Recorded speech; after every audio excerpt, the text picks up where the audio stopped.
আল্লাহ নবী সাল্লাল্লাহু আলাইহি ওয়াসাল্লাম বলছেন, যারা জিহাদে গিয়ে শাহাদাত বরণ করবে, শহীদ হবে, শহীদে মৃত্যু হবে, আল্লাহ বলছেন এদেরকে এমন 6টা পুরস্কার, নবীজি বলছেন এদেরকে এমন 6টা পুরস্কার আল্লাহ দিবেন যা পৃথিবীর অন্য কাউকে আর দেয় নাই। ও যুবক, তোমার জন্য অপেক্ষা করছে আল্লাহর জান্নাত। তুমি দুনিয়ার এই নগ্ন বেহায়া নেকেট মহিলাদেরকে দেখে তোমার ঈমান বিক্রি করে দিও না, চোখকে নষ্ট করে দিও না। তুমি জিহাদি চেতনা লালন করো, তোমার জন্য অপেক্ষা করছে আল্লাহর জান্নাতের হুর, যা এত সুন্দরী, পৃথিবীর সুন্দরীদের সাথে যার কোনো তুলনা হয় না। তোমার চক্ষু ধারণা করতে পারে না, তোমার হৃদয়ে ধারণা করতে পারে না, মানুষের বিবেক এটা চেতনা, এই মানুষের বিবেক এটা অনুধাবনও করতে পারে না। যারা শাহাদাত বরণ করবে, যারা শহীদ হবে, এদের জন্য আল্লাহ পাক জান্নাতে এমন নিয়ামত রেখেছে। বিশ্বনবী সাল্লাল্লাহু আলাইহি ওয়াসাল্লাম বলেন, লিশ-শাহীদি ইনদাল্লাহি সিত্তু খিসানিন, আল্লাহর কাছে যারা শহীদ হবে এদের জন্য 6টি ফজিলত রয়েছে। সুবহানাল্লাহি ওয়া বিহামদিহি। যার 1 নম্বর হচ্ছে ইগফারু ফি আউয়ালি দাফআতিন, ইগফারু লাহু ফি আউয়ালি দাফআতিন, শহীদ ব্যক্তির প্রথম রক্তের ফোঁটা, আল্লাহর রাস্তায় যারা শাহাদাত বরণ করে এদের একটা রক্তের ফোঁটা শরীর থেকে জমিনে পড়ার পূর্বেই আল্লাহ রাব্বুল আলামিন এদের জীবনের সমস্ত গুনাহ আল্লাহ পাক মাফ করে দেন। সুবহানাল্লাহ, কত বড় ফজিলত যুবক ভাই, আল্লাহু আকবার। আল্লাহ আমাদেরকে প্রয়োজন হলে ইসলামের জন্য জিহাদের ময়দানে কবুল করে। 2 নম্বর বিশ্বনবী বলেন, ওয়ায়ারা মাকআদাহু মিনাল জান্নাহ, আর শাহাদাত শহীদ ব্যক্তি যখন শাহাদাত বরণ করবেন এমন অবস্থায় তার দুনিয়াতে থাকতেই তাকে তার জান্নাতের নিয়ামত, জান্নাতের স্থানকে আল্লাহ পাক দেখিয়ে দিবেন, যা ঘটেছে। ইবনে কুদামা রাহিমাহুল্লাহর জিহাদের গল্পে বর্ণিত হয়েছে, সাহাবায়ে কেরামের বহু যুদ্ধে বর্ণনা হয়েছে, শাহাদাত বরণ করছে, জান্নাতের হুরগের মান্ডা তাকে ডাকতেছে, আহলান সাহলান জানাচ্ছে, ওয়েলকাম জানাচ্ছে। 3 নম্বর বিশ্বনবী বলেন, ওয়ায়ুজারু মিন আযাবিল কবরি ওয়া ইয়ামানু মিনাল ফাযাইল আখবাব, আর কবরের আযাব থেকে শহীদ ব্যক্তিকে কবরের আযাব থেকে আল্লাহ পাক পরিত্রাণ দিবেন, আল্লাহ রাব্বুল আলামিন হেফাজত করবেন। ওয়া ইউদাউ আলা রাসিহি তাজুল আখার, আর মরমর পাথর বিশিষ্ট একটি স্বর্ণের টুপি শহীদ ব্যক্তির মাথায় আল্লাহ রাব্বুল আলামিন পরিয়ে দিবেন।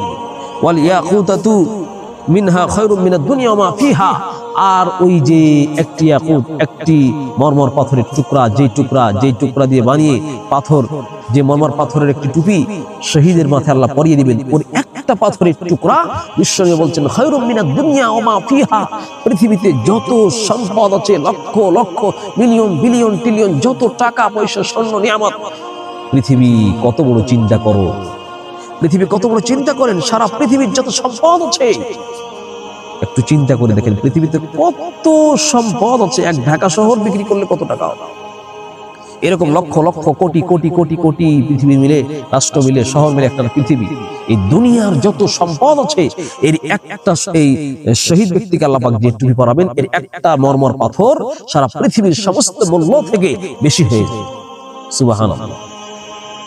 এরপরে আল্লাহ নবী সাল্লাল্লাহু আলাইহি ওয়াসাল্লাম বলেন, ওয়া ইউযাওয়াজু ইসনাতাইনি ওয়া সাবঈনা যাওজাতান মিনাল হুরুল আইন, ডাগর চক্ষু বিশিষ্ট একেবারে অত্যাধিক সুন্দরী সুশ্রী, যা মানুষ ধারণা করতে পারে না, এমন আল্লাহর হাতে বানানো জান্নাতের 72 জন হুরের সঙ্গে যুবক বিবাহ হয়ে যায়। ও যুবক, আজকে দুনিয়ার সুন্দরী দেখে তুমি পাগল হয়ে যাচ্ছ, জান্নাতের হুরগের মানের জন্য পাগল হও, জান্নাতের হুর পাওয়ার লোভে আল্লাহর পথে জিহাদ করো, আল্লাহর পথে জিহাদের জন্য তৈরি হও, নামাজের জন্য তৈরি হও, নামাজ পড়ো, হজ করো, আল্লাহর রাসূলের দেখানো পথে চলো। এই দুনিয়ার একেবারে জঘন্য, দুনিয়ার যত সুন্দরী নারী হোক এর চাইতে লক্ষ কোটি কোটি কোটি কোটি কোটি গুণ তোমার জান্নাতের বউগুলি হবে সুন্দরী। বিশ্বনবী বলেন 72 জন নারীর সাথে তোমার জান্নাতের হুরের সাথে তোমার বিবাহ হয়ে যাবে। সুবহানাল্লাহ। যুবক, যেন দুনিয়ার নারীর পিছনে পড়ো না, দুনিয়ার প্রেমিকার পিছনে, এই মিথ্যা প্রেমে তুমি পাগল হয়ে যেও না। তোমার জন্য আল্লাহর জান্নাতের হুররা ডাকছে তোমাকে, আল্লাহর জান্নাতের হুররা তোমাকে হাত ছাড়িয়ে দিয়ে ডাকছে, যুবক এদিকে আসো, অপেক্ষা করো, শুধু জিহাদের চেতনা লালন করো, জিহাদের ময়দানে শহীদ হও। 72 জন আল্লাহর জান্নাতের হুর তোমার সঙ্গে বিবাহ হয়ে যাবে। যুবক ও মুরব্বী বাবারা, প্রয়োজন হলে জিহাদের ময়দানে যেতে হবে, গাজওয়াতুল হিন্দ হলে অংশগ্রহণ করতে হবে, ইহুদি খ্রিস্টান মুসলমানদের মাঝে যুদ্ধ হলে যুদ্ধ জীবন দিতে হবে, ইসলাম রক্ষার জন্য, দ্বীন রক্ষার জন্য, কোরআন রক্ষার জন্য, মসজিদ রক্ষার জন্য। এই শাহাদাতের একটু তামান্না, শাহাদাতের একটু আশা অন্তর লালন করো, আল্লাহ তাআলা জান্নাতের 72 জন হুরের সঙ্গে তোমার বিবাহ ব্যবস্থা করে দিবেন। সুবহানাল্লাহ।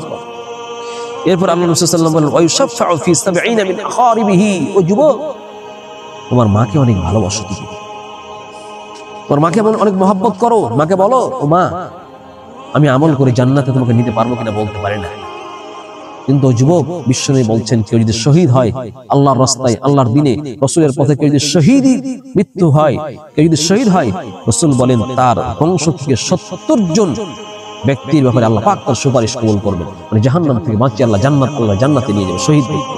ওই যুবক তোমার মাকে বলো, তোমার বিবিকে বলো, যুবক আপনার বউকে বলেন, আপনার ছেলেকে বলেন, বাবারে জানি না তোমাকে আমার জান্নাতে নিতে পারবো কিনা আল্লাহ, কিন্তু আমি শহীদ হয়ে যাব, শহীদের মর্তবা পাবো, তোমাকে আমি জান্নাতে নিয়ে চলে যাবো। ও মা, ও বোন, তোমার স্বামীকে শাহাদাত বরণ করাও, প্রয়োজন হলে জিহাদের ময়দানে বিদায় দাও, যেমন বিদায় দিয়েছে সাহাবীদের স্ত্রীরা, সাহাবীদের মায়েরা। অনেকে আশা করেছেন, সাহাবীদের জীবনীতে এমন ছিল, তাদের স্ত্রীরা, তাদের বউরা, তাদের মায়েরা এ তামান্না লালন করেছে, আমার স্বামীর দরকার নেই, আমার ছেলের দরকার নেই, রাসূলের দ্বীন জিন্দা করার জন্য জিহাদ করে শহীদ হও। আল্লাহর দরবারে গিয়ে আল্লাহকে বলবো, আল্লাহ আমি শহীদের মা, ওকে মাফ করে দাও। ও বোন, স্বামীকে প্রয়োজন হলে জিহাদের পথে বিদায় দাও, জিহাদ যাক, কিয়ামতের ময়দানে সুপারিশ করে জান্নাতে চলে যাবে। ও মা, আপনার সন্তানকে আপনি জিহাদের ময়দানে প্রয়োজন হলে পাঠান, আপনার সন্তানের অন্তরের মধ্যে জিহাদি চেতনা লালন করেন। ও মা, আপনি জিহাদি চেতনা লালন করেন, দিন রক্ষার জন্য ঈসা নবীর সাথে পক্ষ হয়ে যুদ্ধ করবেন, ইহুদি খ্রিস্টানদেরকে নিমিষ করার জন্য, শেষ করার জন্য, কুফরিকে শেষ করার জন্য, জালেমদেরকে পৃথিবী থেকে বিদায় করার জন্য। ইমাম মাহদীর সৈনিক হওয়ার চেতনা লালন করো, তোমার বংশ থেকে ৭০ জন ব্যক্তিকে জান্নাতে নেওয়ার মতো ক্ষমতা আল্লাহ পাক তোমাকে দিবে।